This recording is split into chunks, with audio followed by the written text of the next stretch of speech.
AC circuit. ठीक है, तो इसमें देखते हैं कौन कौन से सर्किट हमें पढ़ने हैं। फर्स्ट है AC circuit having pure resistance. AC circuit having pure resistance.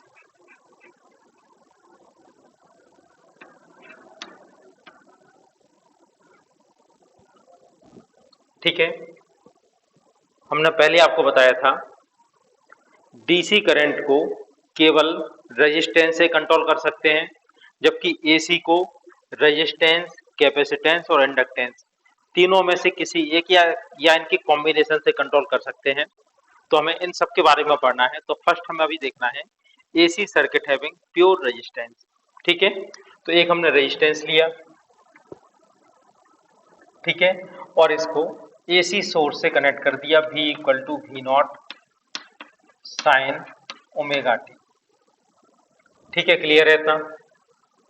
यहां से करंट फ्लो होगी। हाँ, अब आप ये देखो, रेजिस्टेंस में करंट फ्लो होगी। करंट इक्वल टू क्या होगा? I इक्वल टू होता है V ओवर R। ठीक है, I इक्वल टू V की वैल्यू पुट कर दो,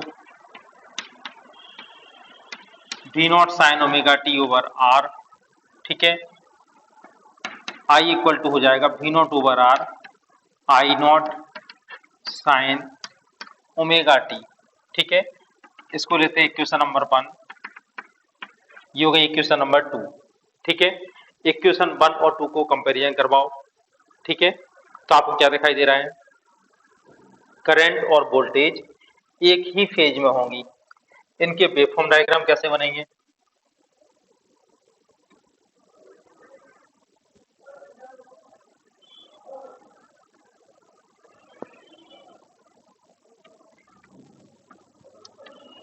टाइम के साथ हम वोल्टेज और करंट दोनों को एक साथ शो करने वाले हैं। तो ये हो गया वोल्टेज। ठीक है, वोल्टेज और करंट दोनों एक ही फेज में हैं। ठीक है, करंट भी यहीं से स्टार्ट होगी।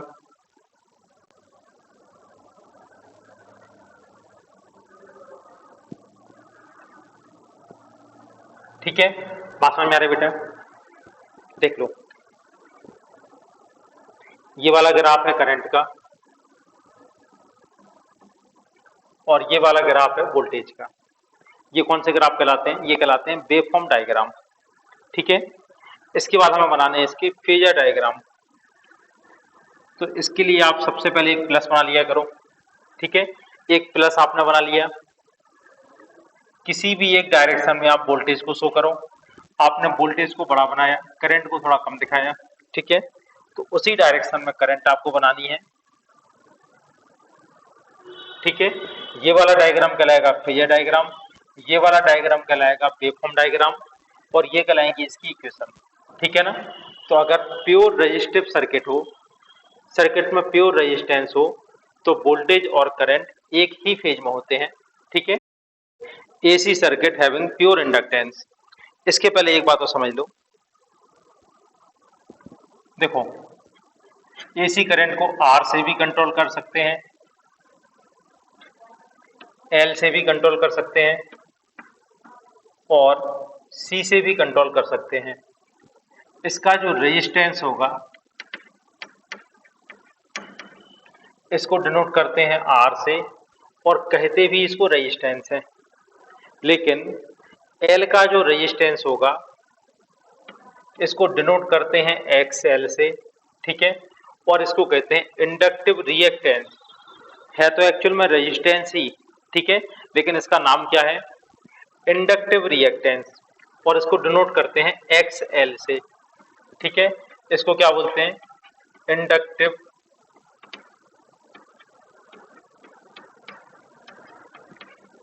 रिएक्टेंस। ठीक है, अब आप देखो कैपेसिटर, कैपेसिटर का जो रेजिस्टेंस होता है इसको डिनोट करते हैं एक्स सी से, और इसको क्या बोलते हैं? Capacitive reactance. इसमें देखो AC circuit having pure inductance. ठीक है ना? सर्किट में प्योर एल लगा हो तो क्या होगा?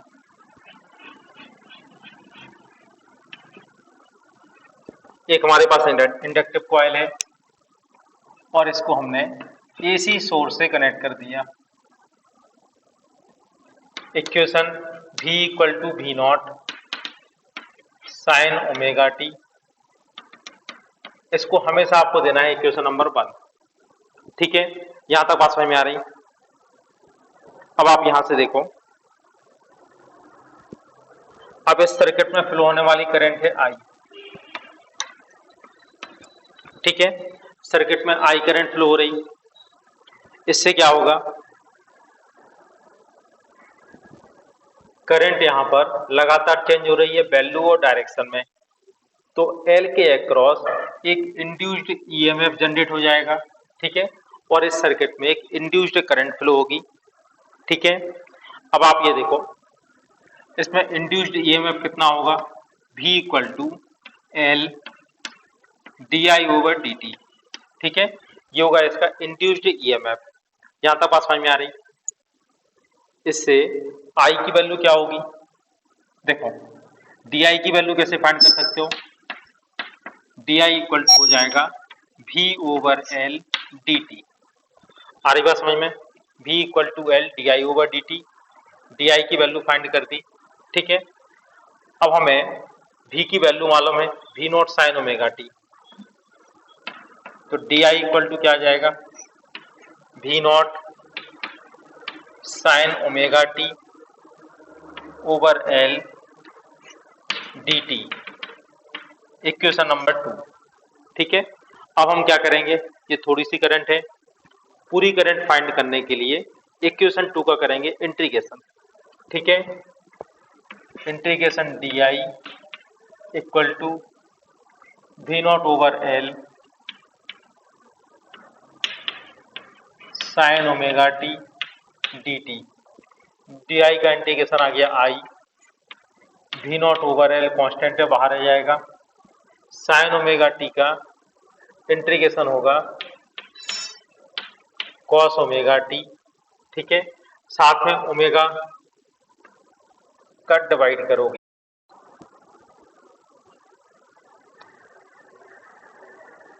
हाँ, यहां तक बेटा किसी को प्रॉब्लम है क्या। अब आप लोग equation 1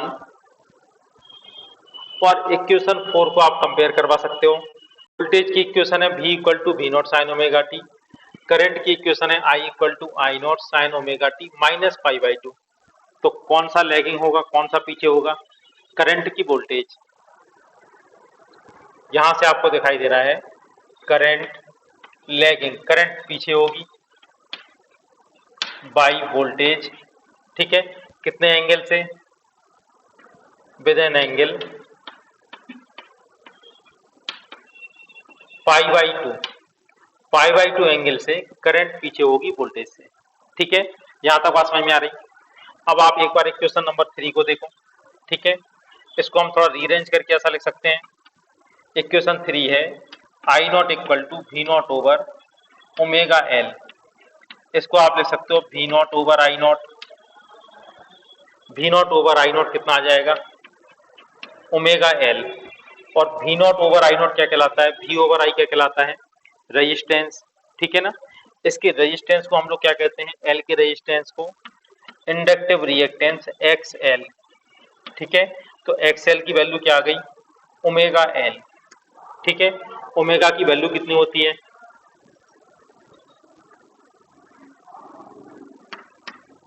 x L equal to omega L, omega की वैल्यू क्या होती है 2 pi nu into L.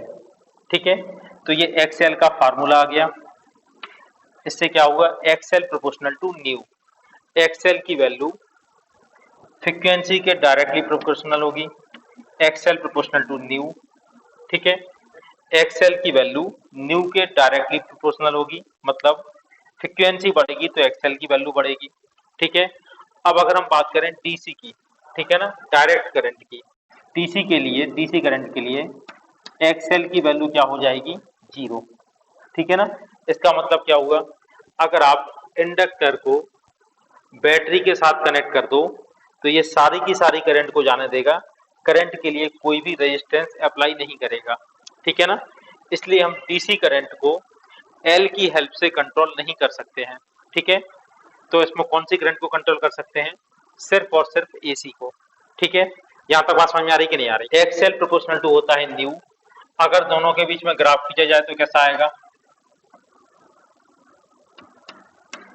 XL और फ्रीक्वेंसी का ग्राफ इस तरह से, फ्रीक्वेंसी की वैल्यू बढ़ती आएगी तो एक्सएल की वैल्यू भी बढ़ती आएगी। ठीक है, यहां तक बात समझ में आ रही? अब आप देखो वोल्टेज की इक्वेशन देखो, इक्वेशन नंबर 1, और करंट की इक्वेशन देखो, इक्वेशन नंबर 4। ठीक है, इक्वेशन 1 और 4 से आपको क्या दिखाई दे रहा? कौन आगे है कौन पीछे है? देखो वोल्टेज की इक्वेशन है V equal to we naught sine omega t, current की इक्वेशन है I equal to I naught sine omega t minus pi by 2। ठीक है, इसका मतलब है करंट की वैल्यू वोल्टेज से पाई बाई 2 पीछे है। ठीक है, अब इसके वेवफॉर्म डायग्राम कैसे बनेंगे? ठीक है, अब बनाते हैं इनके वेवफॉर्म डायग्राम।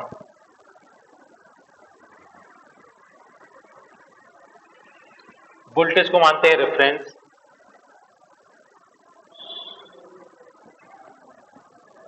ठीक है, ये हो गया वोल्टेज।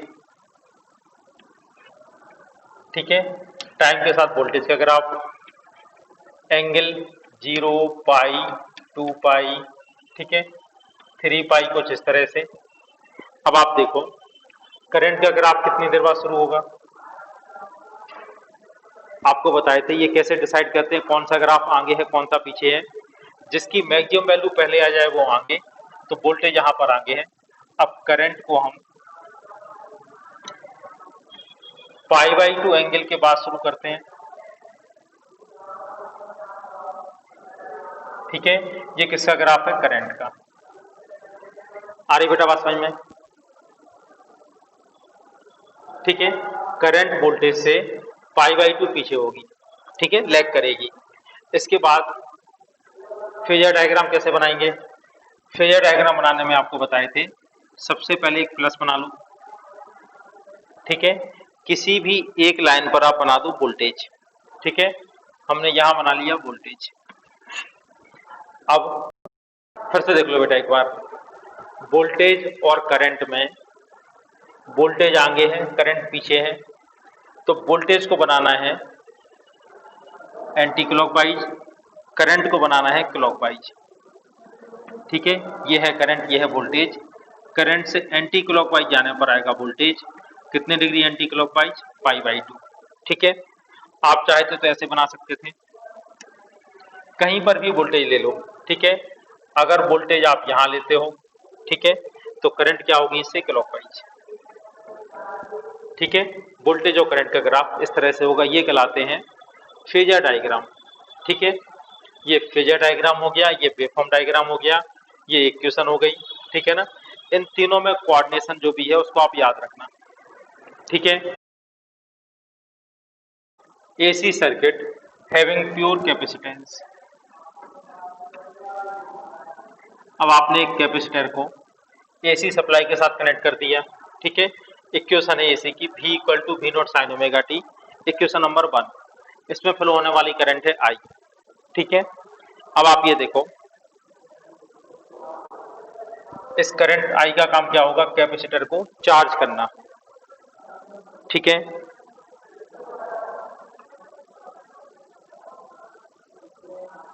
इसके बाद let voltage at any stand on capacitor is. ठीक है, कैपेसिटर के किसी भी स्टैंड पर वोल्टेज क्या होगा? V equal to we naught sine omega t. ये कौन सा वोल्टेज होता है? Instantaneous voltage. ठीक है, अब इसके बाद देखो, इसके बाद हमें मालूम है if charge on plate of capacitor is Q। ठीक है, कैपेसिटर की प्लेटों के बीच का चार्ज Q है, तो Q इक्वल टू होता है CV। ठीक है, Q equal to C, V की वैल्यू पुट कर दो, V naught sine omega t. ठीक है, I क्या होगा? करंट क्या होगी इससे फ्लो होने वाली? dq over dt। ठीक है, I equal to d over d t, Q की वैल्यू पुट कर दो, सी भी नॉट साइन ओमेगा टी। ठीक है, इसका डिफरेंशिएट करो तो I इक्वल टू आ जाएगा, I इक्वल टू सी भी नॉट कॉन्स्टेंट है, बाहर आ जाएगा, C V naught sine omega t का differentiation cos omega t into omega, ठीक है। आई को आप क्या लिख सकते हैं, omega C V naught cos omega t, ठीक है। Equation number 1। इक्वेशन नंबर 2, अब हम इक्वेशन नंबर 2 को थोड़ा रीअरेंज करते हैं। इससे आ जाएगा I equal to omega C V naught, इसको साइन के फॉर्म में लिख सकते हैं, sine pi by 2 plus omega t, ठीक है। इसको इस तरह भी लिख सकते हैं, omega C V naught sine omega t plus pi by 2, ठीक है। अब आप लोग कहेंगे सर माइनस भी लिख सकते थे, ठीक है ना। देखो हमारा यहाँ पर उद्देश्य ये है, हम इस इक्वेशन को वोल्टेज की इक्वेशन से कंपैरिजन करवाएंगे, ठीक है ना। तो कंपैरिजन करने में ज़्यादा आसान तब होगा जब दोनों साइन के फॉर्म में हो, ठीक है ना, और दोनों प्लस हो।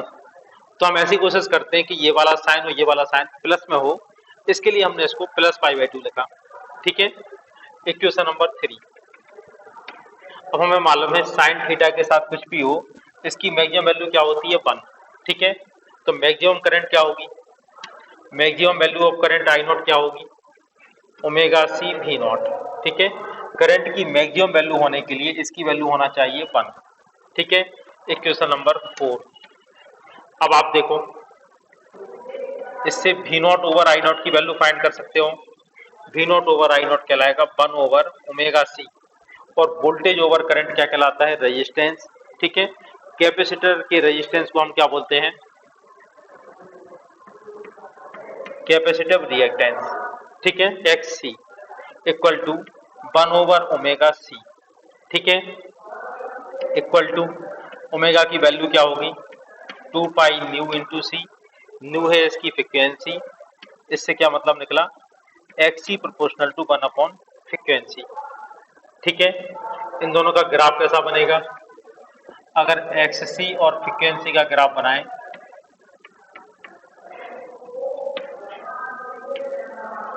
इस तरह का, ठीक है ना। फ्रिक्वेंसी बढ़ने पर एक्स सी की वैल्यू कम होती आएगी।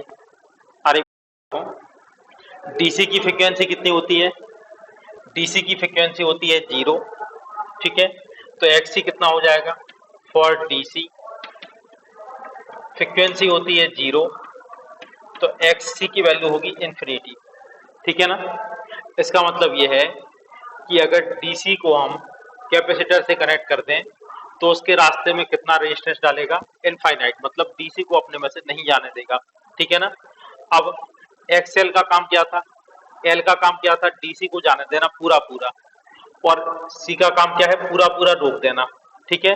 तो पूरा जाने देना भी कंट्रोल नहीं कहलाता है, पूरा रोक देना भी कंट्रोल नहीं होता है। कंट्रोल का मतलब किसी को जाने देना, किसी को रोक लेना, ठीक है ना।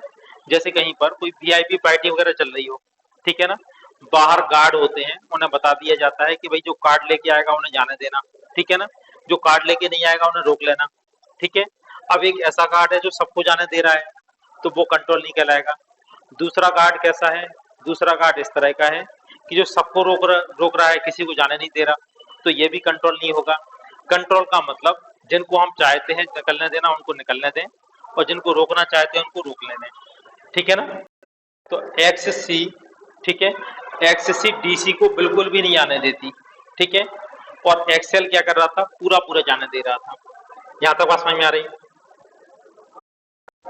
अब देखो आप इसका वेवफॉर्म डायग्राम, ठीक है। तो आपको मालूम है V equal to we naught sine omega t, और I की वैल्यू क्या आई थी, I equal to I naught sine omega t plus pi by 2, लिख लें इसको, I equal to I naught sine omega t plus pi by 2, equation number 4, ठीक है। इक्वेशन 1 और 4 को देखोगे तो आपको दिखाई देगा करंट की वैल्यू वोल्टेज से पाई बाई 2 आगे है, ठीक है ना। तो सबसे पहले बनाते हैं इसका वेवफॉर्म डायग्राम। देखो अब वेवफॉर्म कैसे बनेगा, तो V equal to we naught sine omega t, I equal to I naught sine omega t plus pi by 2, plus है मतलब करंट आगे होगी, ठीक है ना। करंट आगे होगी, वोल्टेज पीछे होगा।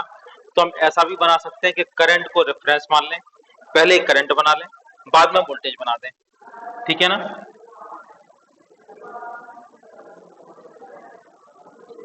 ठीक है, ये बना लिया करंट, ठीक है, पाई, 2 पाई, 3 पाई, ठीक है।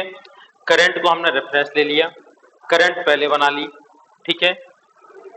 इसके बाद वोल्टेज, वोल्टेज 90 डिग्री बाद आप बनाना है, आपको बनाना है, ठीक है। यहाँ पर वोल्टेज लैग करेगा, करंट लीड करेगी, तो ये हो गया वोल्टेज, ठीक है। ये बन गया इसका वेवफॉर्म डायग्राम, ठीक है। और दूसरे तरीके से भी आप बना सकते थे, आप लोग चाहे थे तो वोल्टेज को अगर आप रेफरेंस बना रहे हैं, अगर इसको बनाते हो, वोल्टेज को लेते हो रेफरेंस, ठीक है, तो करंट क्या होगी इससे 90 डिग्री आगे, ठीक है। मतलब करंट की साइकिल यहां से आप शुरू करना है आपको,